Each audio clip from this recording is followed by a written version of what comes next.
దేవుని స్తోత్రం. ప్రియమైన ప్రార్థనా టీవీ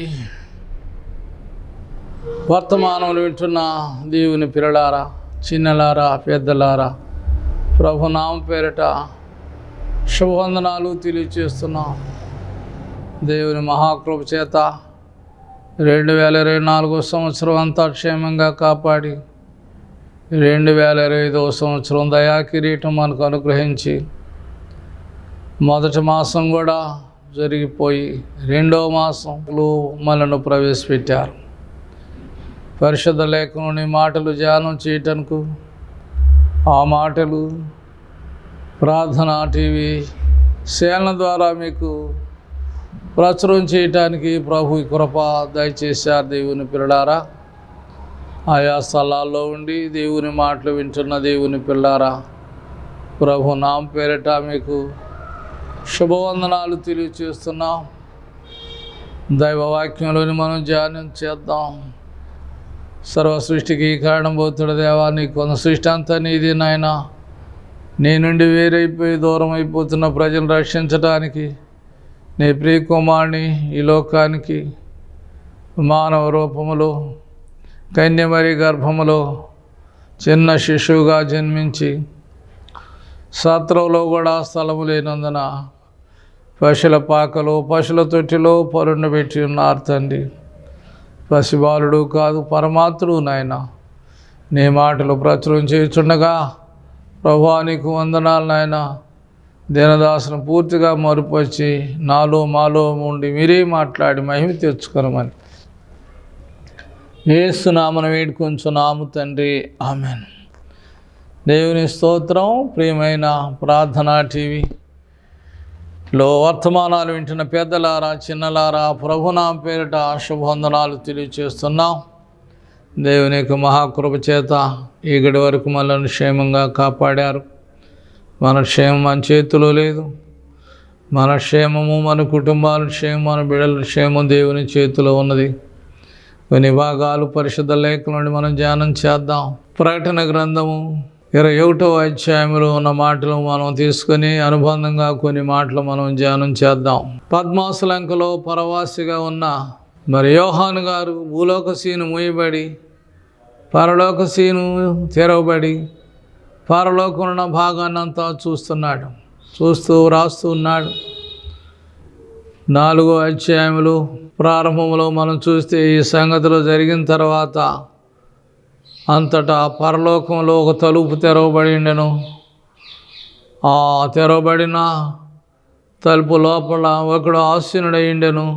నా దృష్టికి సూర్యకాంత పద్మరాగాల వలె ప్రకాశిస్తూ ఉన్నాడు. 24 పెద్దలు ఉన్నారు, 4 జీవులు ఉన్నారు.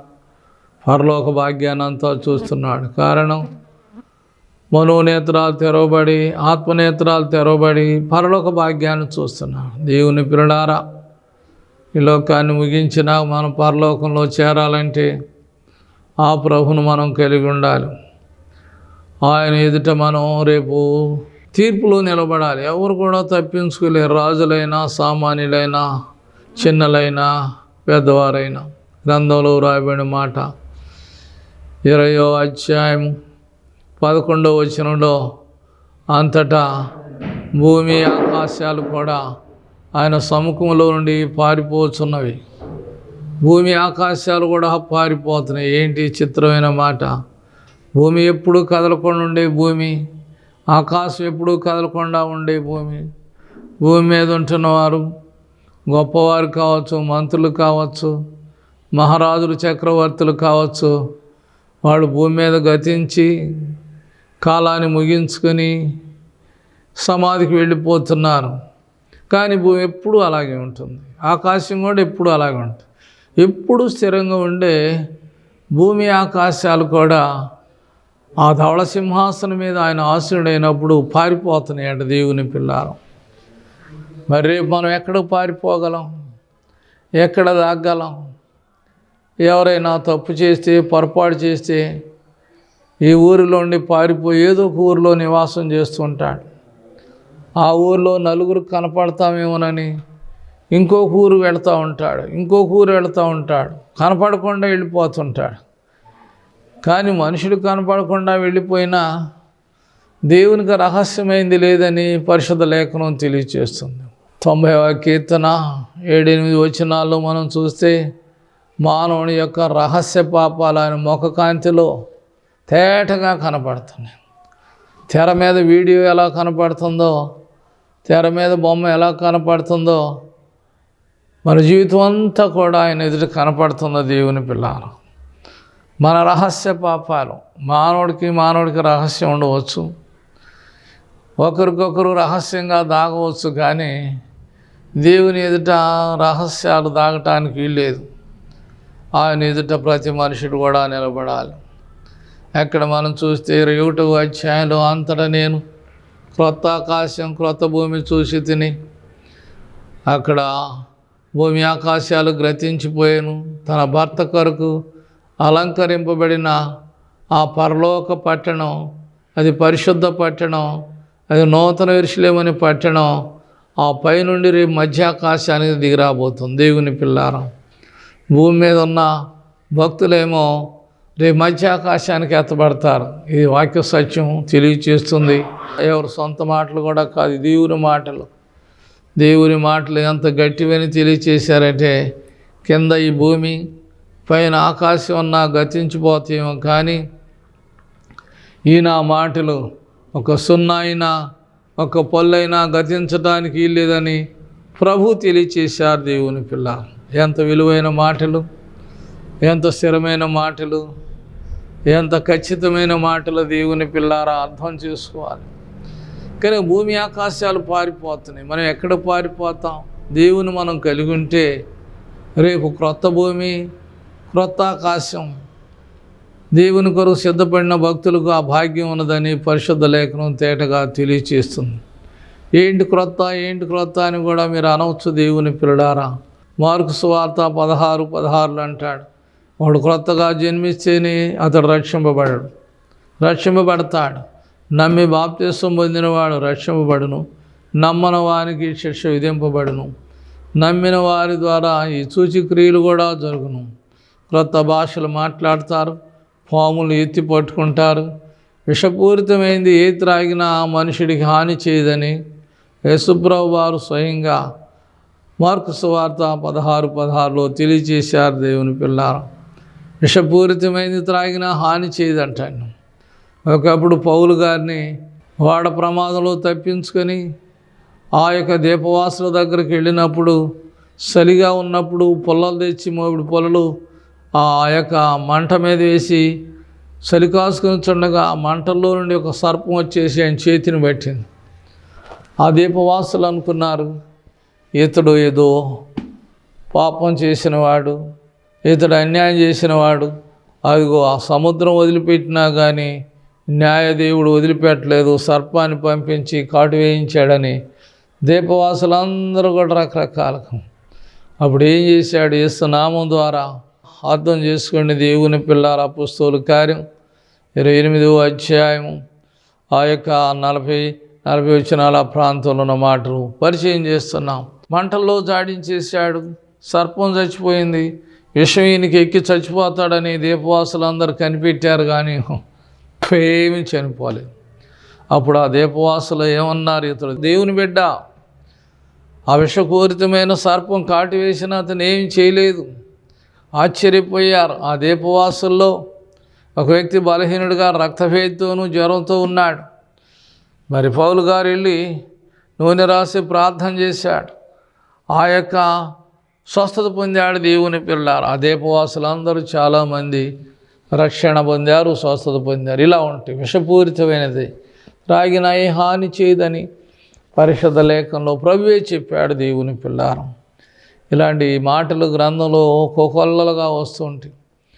పాత నిబంధన పాఠంలో ఇశ్రాయేలు ప్రజలకి నిర్గమాకాండంలో విష జంతువులని సర్పాలను పంపించాడు, కాటు వేస్తే అందరూ చనిపోతున్నారు. అదిగో విషం లేని ఇతర సర్పం అలా పైన నిలిపాడు స్తంభం మీద.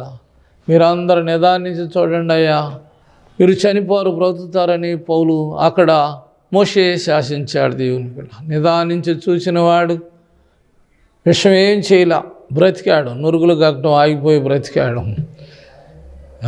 నిర్లక్ష్యం చేసి ఆ యొక్క సర్పం ఇంకా చూడని వారందరూ కూడా సర్పకాట్లకు చచ్చిపోయారు. దేవుని పిల్ల అర్థం చేసుకోండి, వ్యర్థం చేసుకుని వద్దు. నిదానించి చూశారు స్తంభం మీదున్న ఇత్తడి సర్పాన్ని.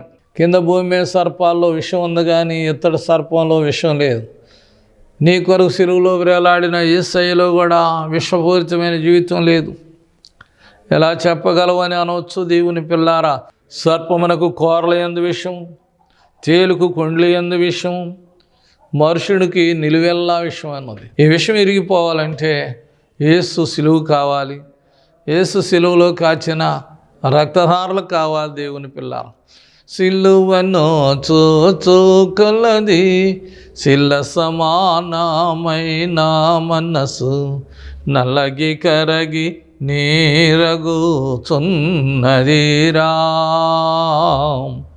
నీ సిలువే నా శరణాయనురా. సిలువను చూసుకొలది శిల సమానమైన మనసు నలిగి కరిగి నీరైపోతుంది. దేవుని పిల్ల, మానవ హృదయం శిలతో సమానం, రాయితో సమానం, బండతో సమానం, కొండతో బండతో సమానం. ఈ కొండలాంటి బండలాంటి హృదయం కరగాలంటే క్రీస్తు సిలువు కావాలి. మేము 2008లో యెరూషలేము వెళ్ళాం. సిలువ దర్శనం ఉంది అక్కడ. యేసు ప్రభు వారు సిలువ వేయబడిన స్థలాన్ని మాకు చూపించారు. అక్కడికి వెళ్ళి సిలువ మీద వేలాడుచున్న సింబల్ బొమ్మేలేండి. అంతకుముందు మనుషుడు గొల్గొతా కొండ మీద సిలువలో వేలాడాడు.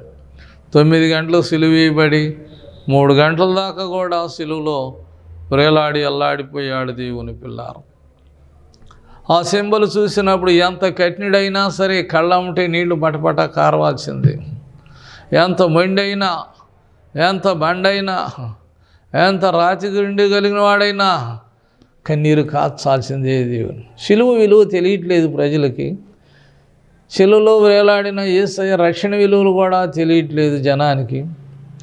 వాక్య విలువలు కూడా తెలియట్లేదు, రక్షణ విలువలు తెలియట్లేదు. కారణం తెలుసుకున్న వారే ఆ క్రీస్తు సిలువను కలిగి సంతోషిస్తారు. చెప్పాలంటే చాలా భాగాలు వస్తాయి. సాధు సుందర్ సింగ్ నిజమైన దేవుడు ఎవరో నాకు కనబడితే ఆయన నేను ఆరాధిస్తాను, సేవిస్తానన్నాడు. లేకపోతే ప్రక్కనే కొంచెం దూరంలోనే రైలు ఉంది, రైలు పట్టాలు ఉన్నాయి, దాని మీద తెల్లవారుజామున 5 గంటలు చచ్చిపోతానన్నాడు. ఒక తీర్మానం చేసుకున్నాడు. రాత్రంతా ఉపవాస దీక్షతో ప్రార్థన చేస్తున్నాడు. 2 అయిపోయింది, 3 అయిపోయింది, 4 అయిపోయింది, 4:30 అయిపోయింది, 5 గంటలు చచ్చిపోదు. ఇక లాభం లేదు. 10 నిమిషాలు 5 నిమిషాలే ఉన్నాయి.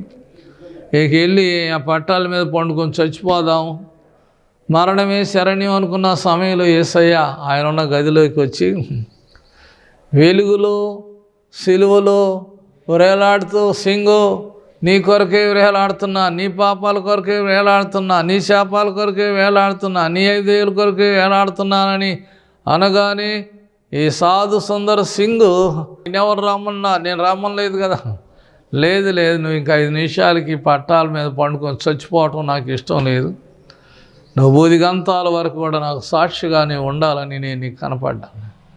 అవునా, అట్లయితే నా జీవితం నీకే అంకితం అని మోకాళ్ళుని సిలువ ఎదుట మోకాళ్ళుని ప్రార్థన చేశాడు సాధు సుందర్ సింగు.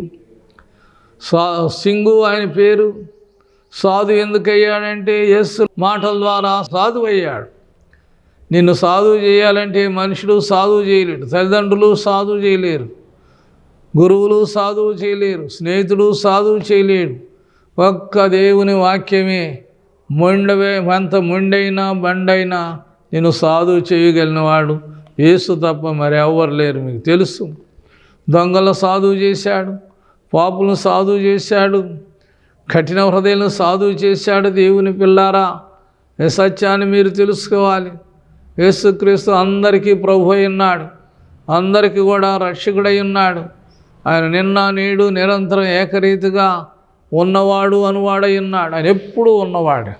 ఒకప్పుడు మోషేని ఐగుప్తు దేశాన్ని పంపించిన నీ దేవుడి పేరేంటి, ఎలాంటి వాడు, అది ఇది అన్నప్పుడు నా పేరా ఉన్నవాడను అనువాడని చెప్పయ్యా అన్నాడు. ఎక్కడైనా ఉంటాడు భక్తుల మధ్యన. ఎక్కడ 2-3 ఉంటారో వారి మధ్యన ఉంటాడు. షడ్రకు మేషకు అబేద్నెగోలు అగ్నిగుండంలో ఉన్నారు. అగ్నిలో వారి మధ్యనే ఉన్నాడు. ఎన్నో సత్యాలు చెప్పుకోగలం దేవుని పిల్లారా. కనుక క్రొత్త ఆకాశం క్రొత్త భూమి. అక్కడ 20వ అధ్యాయం 11వ వచనంలో ధవళమైన సింహాసనం. ధవళం అంటే తెల్లని మహిమ సింహాసనం. ఆ సింహాసనం ఒక్కడు ఆసీనుడై ఉండెను. ఆ ఆసీనుడైన వాని ఎదుట నుండి ఈ భూమి పైన ఆకాశం పారిపోతున్నాయి అంటాడు. పారిపోతున్నాయి. నిజమే. ఆది కాండంలో అగాధ జలముల మీద దేవుని ఆత్మ అల్లాడుచున్నప్పుడు భూమి బయటకు వచ్చునుగా కనుక జలాల నుండి భూమి బయటకు వచ్చింది. తర్వాత ఒక్కొక్క రోజు ఒక్కొక్క పని చేశాడు. ఆకాశము భూమి కలుగునుగా ఒక్క మాట అన్నాడు. కలిగిపోయినాయి దేవుని పిల్లారం.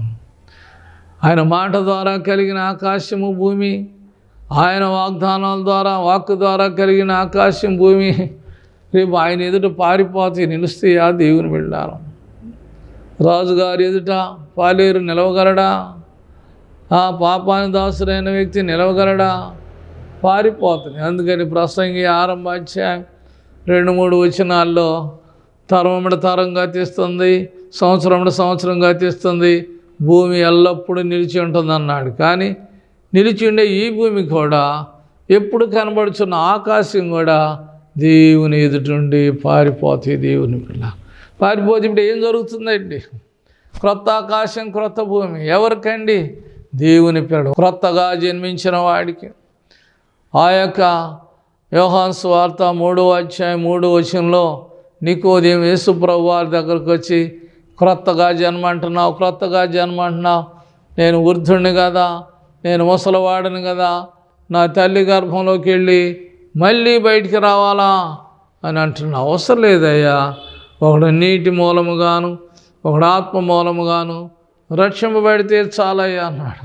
దేవుని పిల్లారా, నీటి మూలంగాను బాప్తిస్మ మూలంగా, ఆత్మ మూలముగా ఆత్మ ఆలోచనతో రక్షింపడాలి. ఇది సత్యం కాదంటానికి వీళ్ళే. దేవుని పిల్లారా, నా జీవితానికి ఎన్నో కొత్త సంవత్సరాలు ఇస్తున్నాడు. పాత సంవత్సరంలోనే చనిపోయి పాతిపెట్టబడ్డారు. పాత సంవత్సరంలోనే ఎన్నో అల్లకొల్లాలు జరిగిపోయినాయి. కొత్త సంవత్సరం వచ్చిన ఆ కొత్త సంవత్సరం జనవరి 5-6 తారీఖుల ప్రాంతంలో లాస్ ఏంజెల్స్ అని మహాపట్టణం, అమెరికాకి ఆపోజిట్గా ఉన్న పట్టణం అంతా కూడా కాలిపోతుంటే 10 లక్షల ప్రజలు నిరాశలైపోయారు. తిండి తిప్పలు లేక, విశ్రాంతి లేక, అయ్యో వేల కోట్లు లక్షల కోట్లు నష్టమైపోయారు. తెలుసు దేవుని పిల్లారు.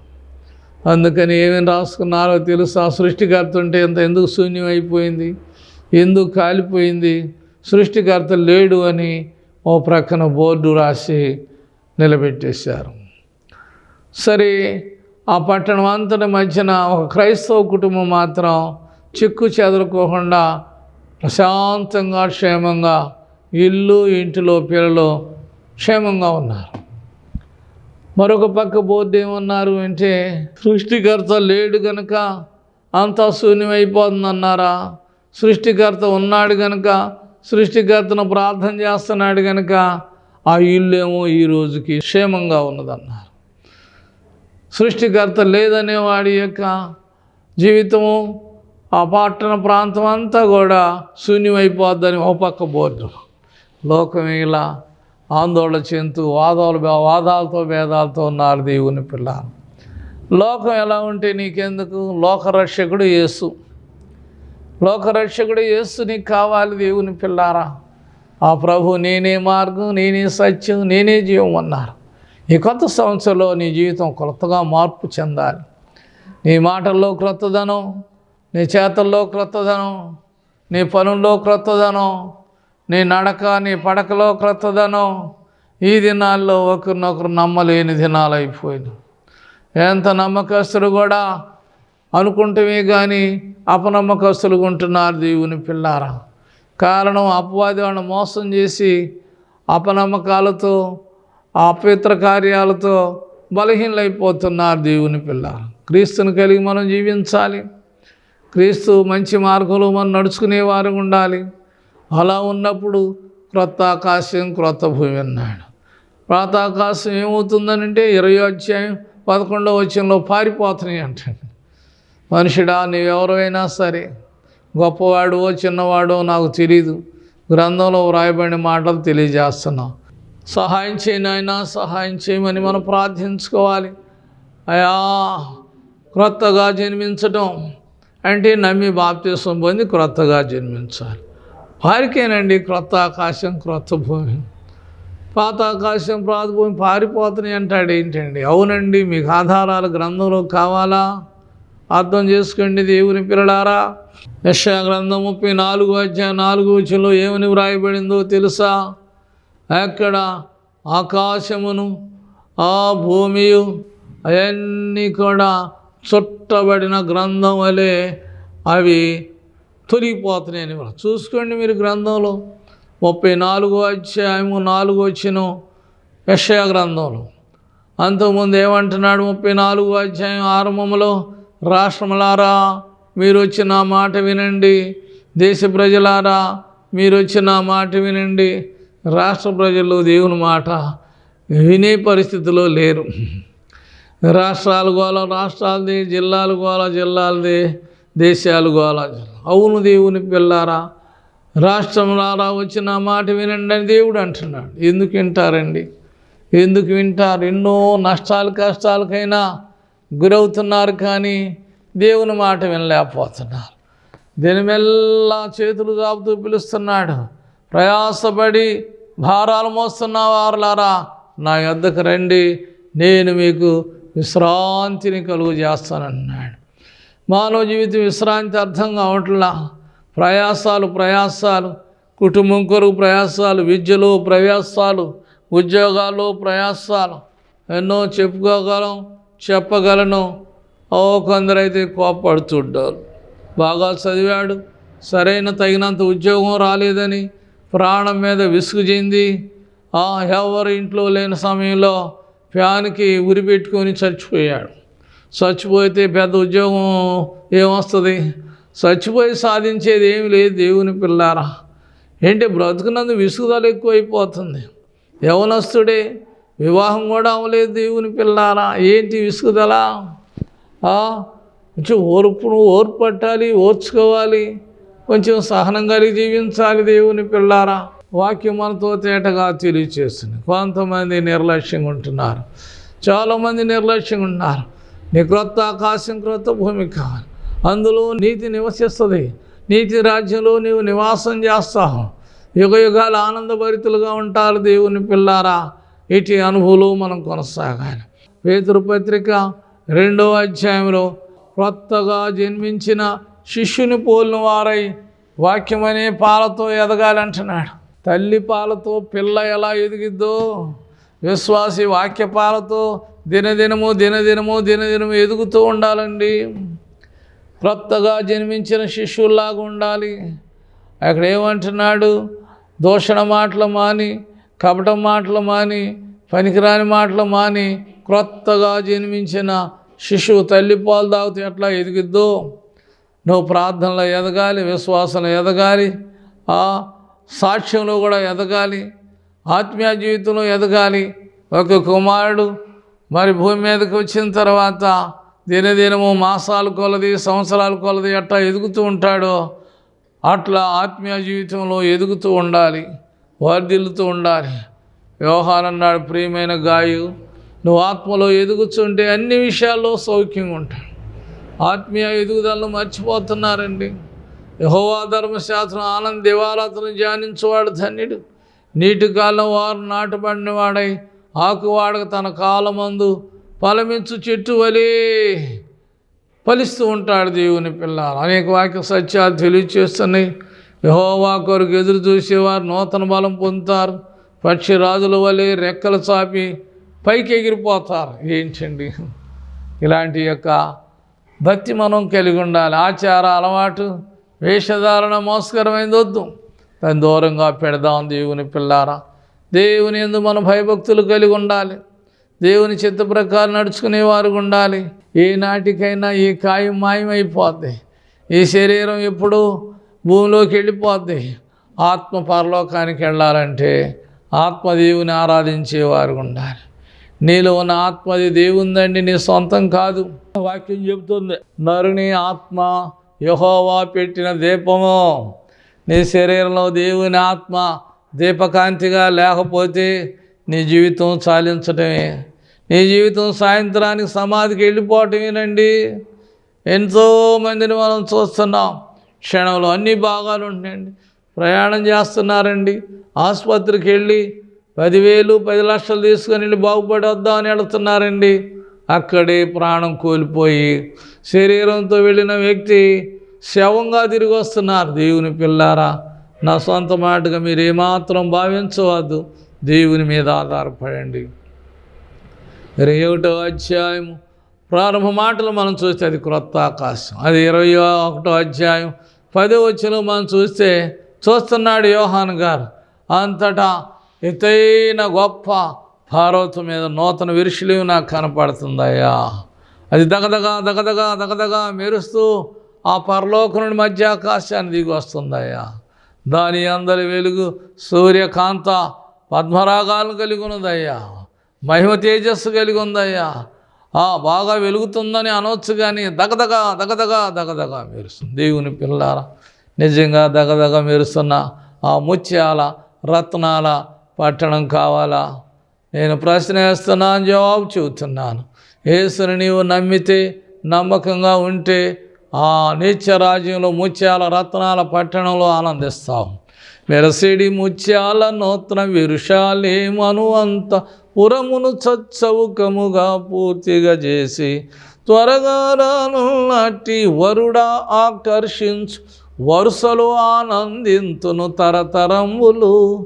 శ్రీరక్షక యేసు రక్షక, నా రక్షణకై వచ్చిన నా విమోచక. హల్లెలూయా.